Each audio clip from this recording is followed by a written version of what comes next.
Assalamualaikum warahmatullahi wabarakatuh. Perkenalkan, nama saya Desi Puspita dengan NIM 2019-13-3017. Mahasiswa Geografi 5A Universitas PGRI Palembang.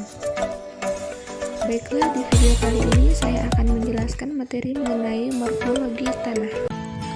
Tanah adalah produk transformasi mineral dan bahan organik yang terletak di permukaan bumi sampai kedalaman tertentu yang perkembangannya dipengaruhi oleh faktor genetis dan lingkungan, yaitu iklim, organis, bahan induk, dan waktu yang dapat dibedakan dari ciri-ciri bahan induk asalnya, baik secara fisik, kimia, biologi, dan morfologinya.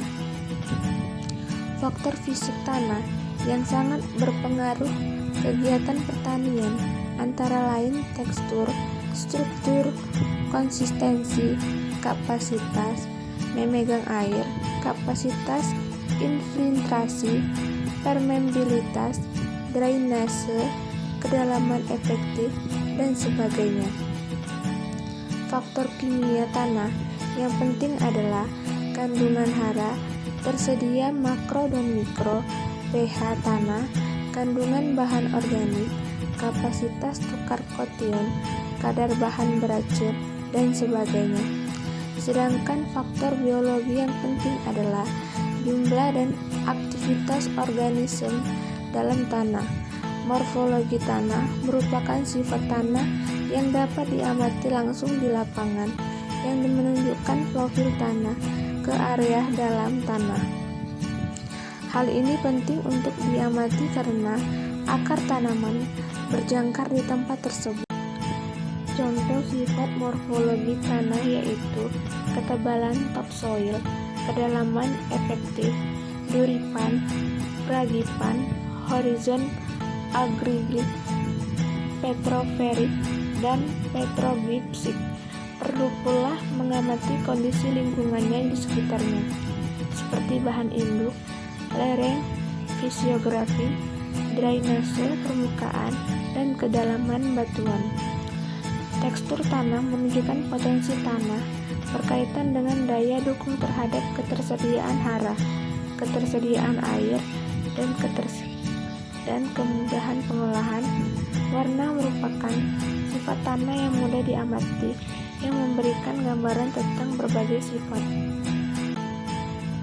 Sifat yang diamati dalam morfologi tanah mencangkup komposisi, bentuk, struktur, dan susunan tanah. Sifat dari tanah dasar, persebaran akar tumbuhan dan pori-pori tanah, translokasi ion dan mineral, dan konsistensi tanah.